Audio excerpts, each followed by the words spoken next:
Good evening, everybody. With this weekly episode of Voice Series, I'm trying to a little experiment to see if we can see better what I'm trying to communicate in these episodes. So we have this image, then I will put it straight, don't worry. And you see the nervous system, the respiratory system, the musculoskeletal, and the digestive system. As usual, they are those that we said mostly compose the voice. So you see there that we have this big photo you will see in details. This is all the nervous system and the brain. We are human beings. We mostly have our nervous system doing most of the job. It doesn't mean that the other systems are not important, but it is a very complex system, and it is the one that we are going to train, to adapt, to cognitively progress, and it has metabolic, neurological outputs, inputs, effects of what we are doing. The environment in which we are is very, very complex. When we take only from there, we miss the instrumental part. The instrumental part is basically the one that is some sort is less complex. It's still complex, but the laws it follows and the intrication of the counteractions, actions, adaptation, and negative feedbacks, and then progresses and the stimuli, they are less complex than into the brain. And also the instrumental part is the one giving the sound. Just to make a little thing, because I've never said that in the series last year, the sound is made by what? If we just see in physical terms, we have an entire body that is made of material. Those biological materials, they are not at the absolute zero, so they have an oscillation. This kind of oscillation you have in all your body, all the time, by all the function that is providing. When we want to really get realistic in what our sound is, we have to take into account and sum all the oscillations that we have into the body, and all the oscillations that we are going to change or to transfer or to sum with some kind of work, with some kind of solicitation, with some kind of muscular work, with some kind of metabolic effect into the entire body. Because yes, you think of the vocal folds. They were one time called chords, and now we call folds. Because again, it's a more complex system and less just exactly as a chord of an instrument. They have layers, they have different materials, they have different levels of elasticity into the tissues, they have different ways, different tissues that can vibrate in different ways. Some with more hydration and some with less hydration. The lamina has less hydration than the mucosal. You have the rilk space.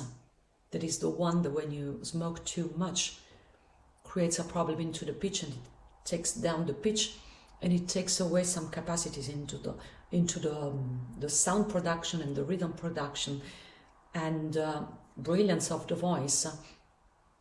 All those are materials. The materials enter into the oscillation. When you use the skeletal muscle, the musculoskeletal system, as you see here, you're using some work to do what? Also to propagate some oscillation and some movement into the fluids of the body. Don't think just of the blood vessels, because of course there are fluids and the vessels are made of smooth muscles, so they can vibrate while making a wave into a direction. Okay, I don't know the quantity of contribution, because this, have you seen, I have not put there because I have no idea. I don't think it's so huge. Don't think, okay? But the fact is that when you think of materials, You think, yeah, but the sound is a fluid, is an oscillation into a fluid. We have plenty of fluid inside. Not only the air, all the liquids into the tissues themselves. And those give your proper sound. Inner parts. So, I was saying, nervous system. If we go into the photo of this, that it's there, you can see that this is the real one. You see the brain, that is one that goes up there, and we have all the places of the brain. The nucleus accumbens, the cerebellum, as you see, the intricate level at which we work. Then we have the spinal cord and the nervous system there. All those, if you look at Huberman Lab or you study, you have an idea of how a bit it is complex and it can function. If you see there, we have the inhibitory neurotransmitters, excitatory neurotransmitters, the hormones, the receptor regulators. It's very, very complex. I did put something else, and I did put the cranial nerves, because for voice are those that directly we are going to use to activate those muscles of the larynx that you find here into the respiratory, but you find the larynx also in the musculoskeletal. Because the larynx by itself, it is a musculoskeletal system by itself with a aortic bone that is attached to muscles and not to the skeleton. And then we have the big ones. So we were saying nervous system. The nervous system, it has the cranial nerves. For the cranial nerves, we have nerves for the pharynx. Did you find in here? That is part of the digestive system. In singing, we call it throat. And there is the accessory cranial nerve that is going to merge with the vagus nerve, the 10th, to become one of the two nerves that activates the laryngeal muscles, as we've said. Then we have the respiratory, and everybody between you knows that larynx and lungs, the voice, respiratory system, yes, of course. Respiratory system, from a neurological point of view, acts in a visceral way with the smooth muscles, but also it is regulated in its movements and its activations or last activation by the autonomous nervous system. And the autonomous nervous system that I've put there, in between nervous system, respiratory, digestive, it is done of the sympathetic and parasympathetic. And what we find, because our body is intricate in some sorts and it comes back to be one all the time, that the parasympathetic in the cervical part is made by the vagus nerve, the one activating the skeletal muscles of the larynx.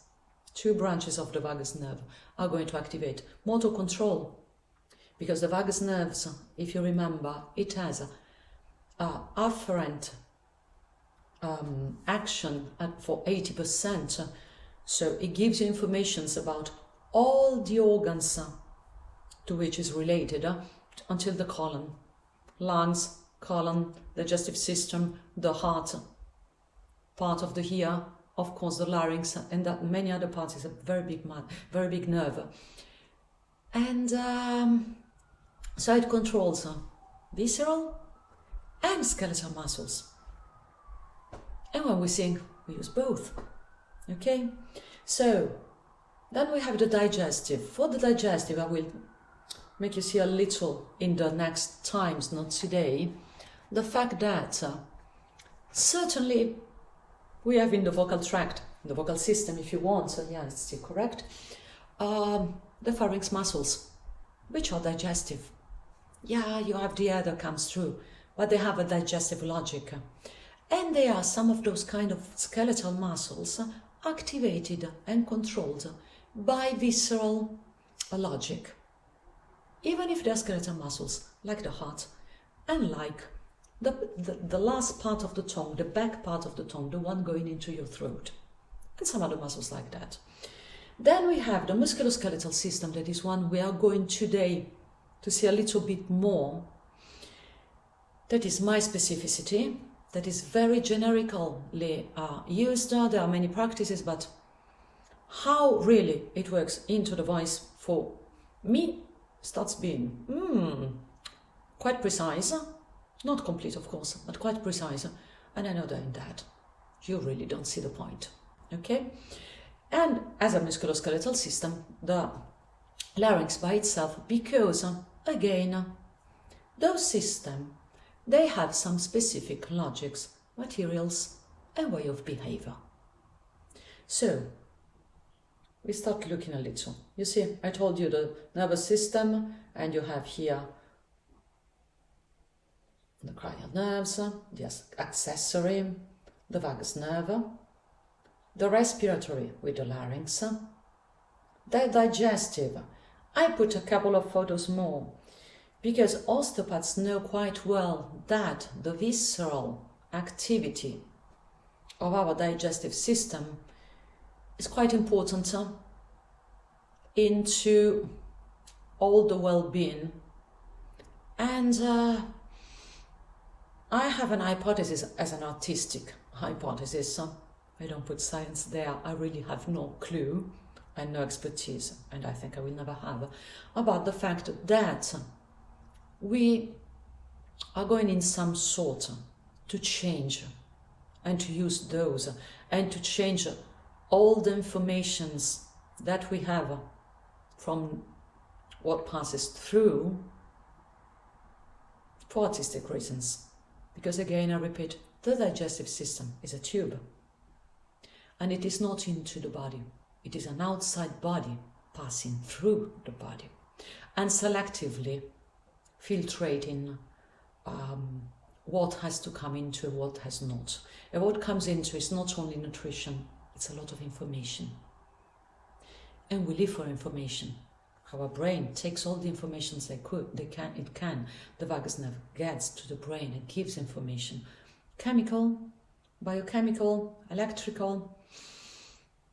Yeah. The musculoskeletal, as we said, and here you find something. You find something that I bring to your attention there.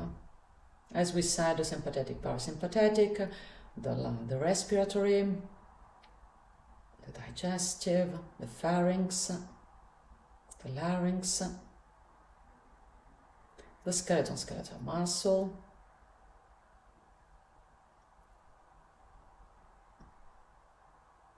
yeah, okay, I did not put that, I was wrong in something, don't know why. You have the lungs, which behave by themselves, and you have also, that is important, I forgot to put it there, yeah, I was quite wrong there. I can add now something that is quite peculiar, and you don't think about all the time, that it is the fact that we use as respiratory muscles, those two, we use as respiratory muscles from where? From the skeletal system. Yeah.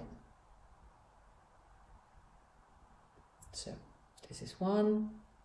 The diaphragm is part of the skeletal muscle system. It's not part, strictly, of the visceral respiratory.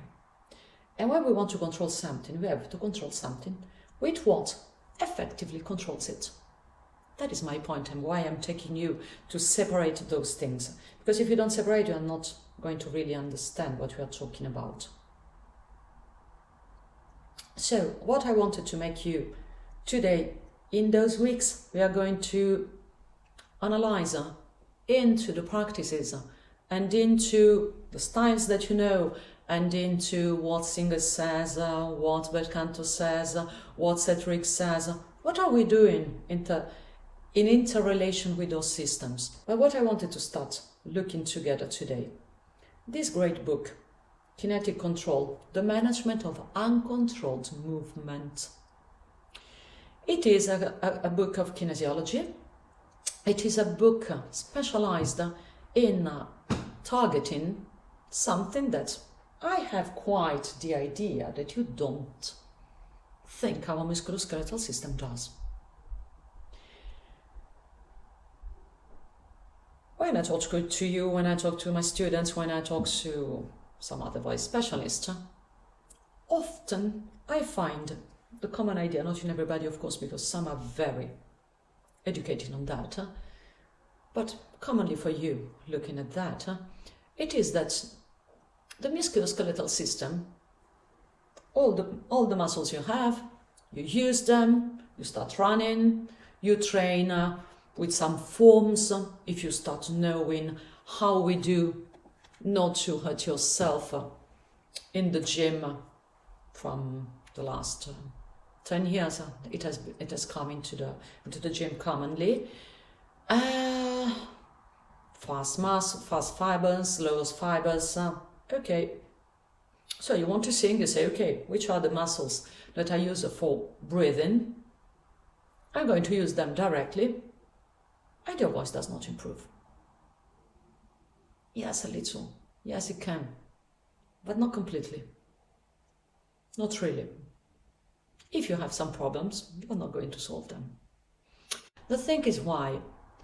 Because those muscles, you don't have to think you have one muscle, the antagonist. Yeah, we have some sort of, start thinking 3 layers of muscles. Some muscles, they will just, not really, but mostly are muscles to produce great movement. Really the movement. I move my arm, but those kind of muscles that really do the movements. Usually they are into the limbs, the legs and the arms. Your trunk is quite specific and a bit different. The segment of the trunks that have the limbs will have some specific muscles to connect the trunk that does not want to be damaged during life, generally, doesn't want. And the fact that in some segments we have the limbs and we exert a lot of movements loaded with the legs, with the arms, and we have to provide the connection to the body, the transfer of the forces from the legs to the arms, because we do also that.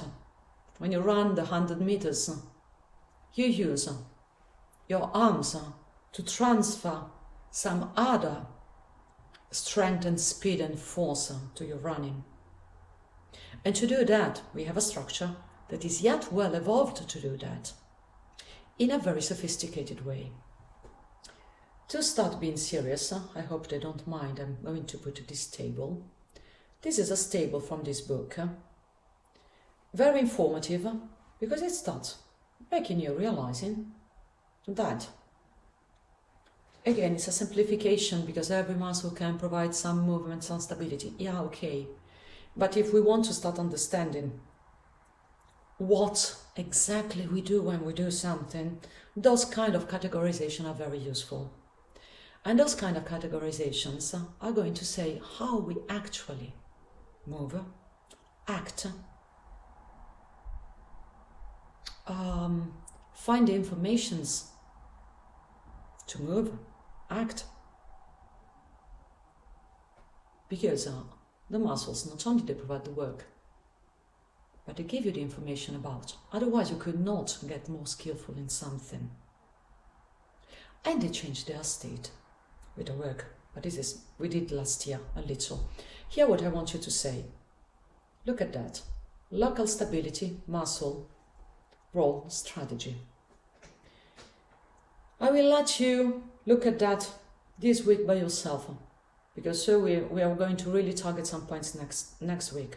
But what I wanted you to see is that local stabilities are, for example, some transpinal muscles, those that we have in between the vertebral, I don't have the name, the vertebrae, to maintain the integrity of the spine.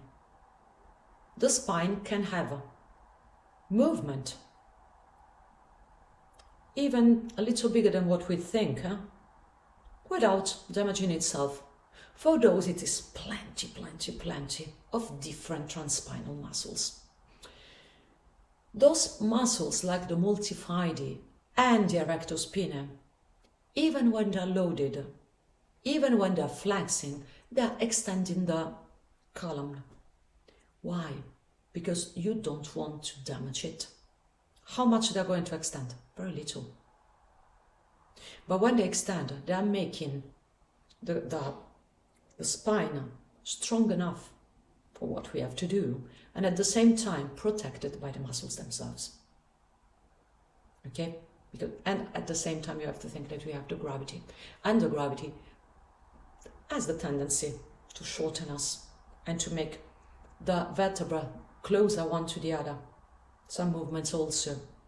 So those muscles, when they provide some work, they also extend the vertebra and the spine. Why I say that? Because they act all the time, no matter what you're doing, because you move yourself, because gravity is there, because you change one foot with the other, because you jump, because you use your breath. And your breath can be connected to all the body. Yoga knows very well, but not only. So, what I want you to start seeing is that we have these three different kind of muscles, not of functions of the same muscles, different muscles. Some are mixed. When I'm mixed, okay, but there are not so many. Some are very specific. The transpinal are very specific, very specific. They are part of some movements, but they are part of some movements while they are stabilizing the column and the spine and protecting it. And what I want you to look at today, because this book, it is on the management of uncontrolled movement. So we have movement that we don't want to do, that happens all the time.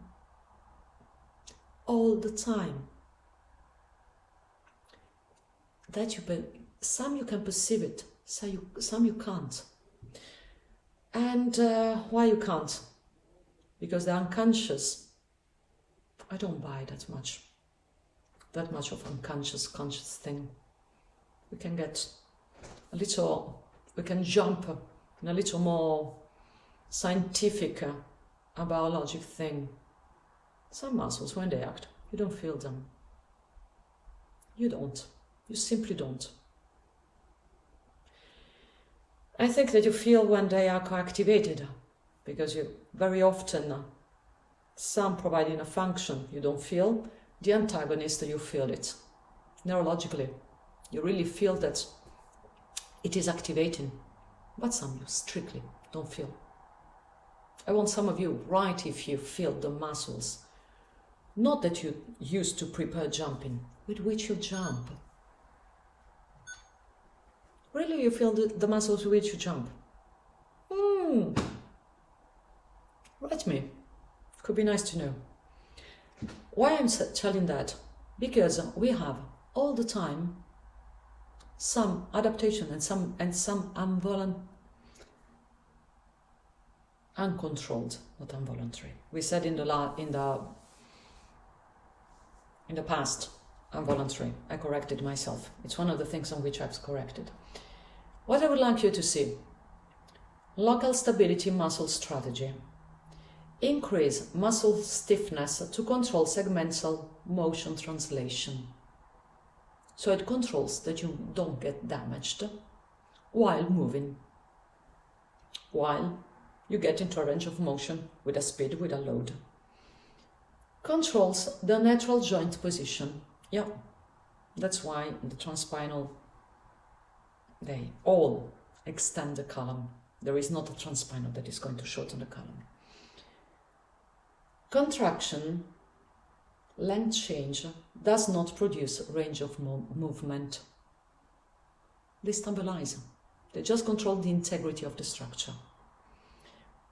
We get to the dysfunction. When they are dysfunctional, they do what? Motor control deficit associated with delayed timing or recruitment deficiency. And this for us is very important, and for you in your life, of course. Why? Because it means that they do not provide their function with the speed and the timing correct for the action you're doing.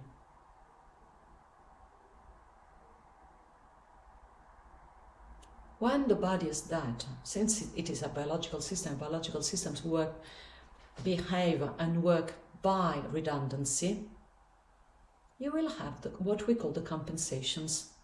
Other kind of muscles that are regional or in some other part, but they can provide the same function, providing the same function at the place of this. And you find them usually into the global stability on the global mobility ones. So we'll have impaired the control, the perfect control of the joint, and you will have impaired the perfect work to do some movements. And now I want something else. Always in dysfunction, the second point is reacts to pain and pathology with inhibition. You have the inhibition of some things. Have you ever heard singers or people wanting to sing and say, I'm emotional, I'm shy, I get inhibited? Yeah, you get inhibited. Decrease muscle stiffness and post-segmental control. Of course, it is exactly that. You are more prone to having accidents and loss of control of joint natural position, and that is the same. But what is it? It is that it reacts to pain and pathology with inhibition. Let's see next times what are, if those kind of muscles are just for the structure, or they have something to do with singing. What do they say the historical practices? What do they say the Alexander technique?